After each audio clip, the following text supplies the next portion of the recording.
Ary Saoly dia nankasitraka ny namononany Stefana.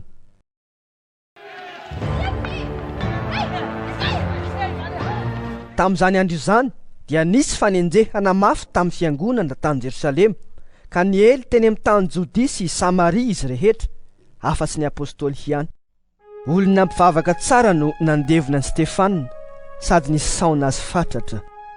I Saoly kosa tamin'izany dia nampahoro mafy ny fiangonana, ka nidiry anisan'ny trano sady nosariany na ny lehilahy na ny vehivavy, ka nataony tao an-trano maizina. Ireo izay niely dia nandeha nitory ny teny dia ny filazany tsara.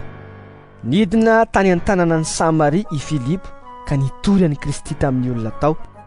Dia niray hevitra ny haino tsara izay nilazain'ny Filipo ny vahoaka rehefa nandre azy sy nahita ny famantarana nataony. Fa maro tamin'ireo manana fanahy maloto no niantsoantso tamin'ny feo mahery rehefa nialy izany, ary maro koa ny malemy sy ny mandringa no sitrana. Dia nisy fifaliana lehibe tao amin'izany tanàna izany. Nisy lehilahy iray antsoina hoe Simona, izay efa tao an-tanàna, mpitahirody izy io, ka natalanjona ny olona tany Samaria sady nilaza ny tenany ho lehibe. Ny olona rehetra na ny kely na ny lehibe dia niaino azy ka niteny hoe, ity lehilahy ity no herin'Andriamanitra izay antsoina hoe hery lehibe. Ny haino azy tsara izy ireo satria efa ela no talanjona tamin'ny ataony.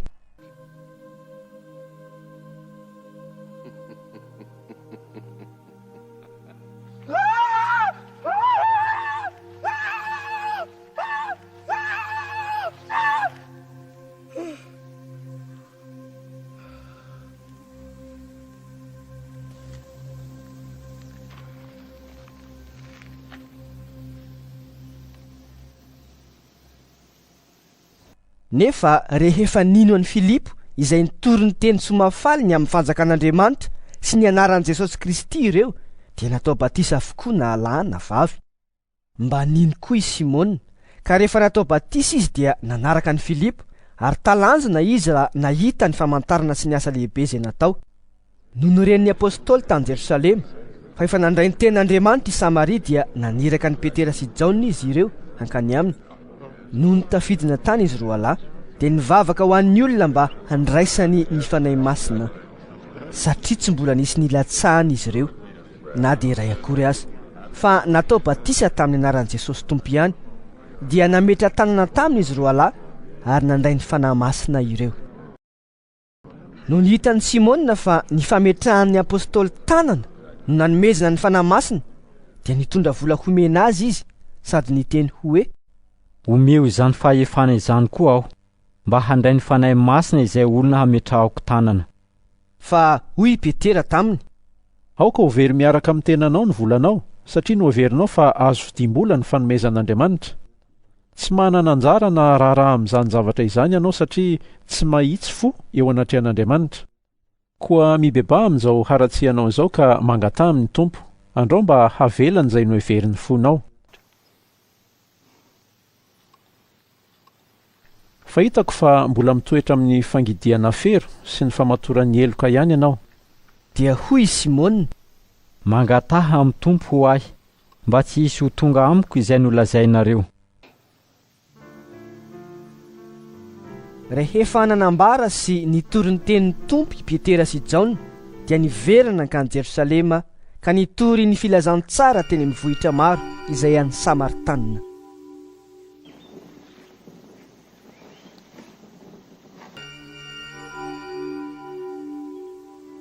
Ary nisy anjelin'ny Tompo nilaza tamin'ny Filipo hoe, mitsangana ka mandehana mianatsimo ho any amin'ny lalana midina avy any Jerosalema mankany Gaza, any an-tany efitra. Dia nitsangana izy ka lasa nandeha.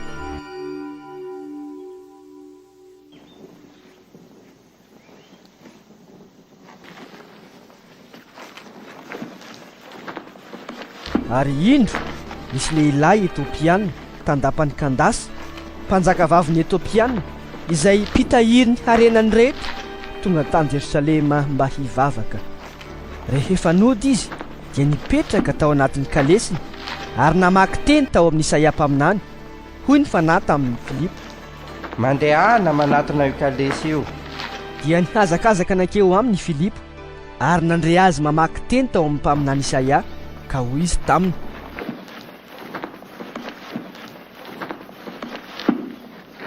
moa fantatrao va izay vakianao? hoy izy. Ataoko ahoana ny fahay raha tsy misy mitady-dalana ahy? Dia nangataka ny Filipo izy mba hiakatra sy hipetraka eo aminy.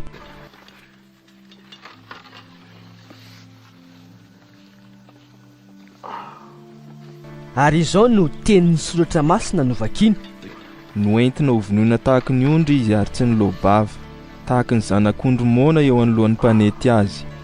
Noho ny fietreny dia nalaina taminy ny zony, ary iza no ahalazany amin'ny fianakaviany, fa ny ainy dia nesorina tamin'ny tany. Hoy ilay tandapa tamin'ny Filipo: miangavy ianao aho, iza moa no lazay mpaminany amin'izany?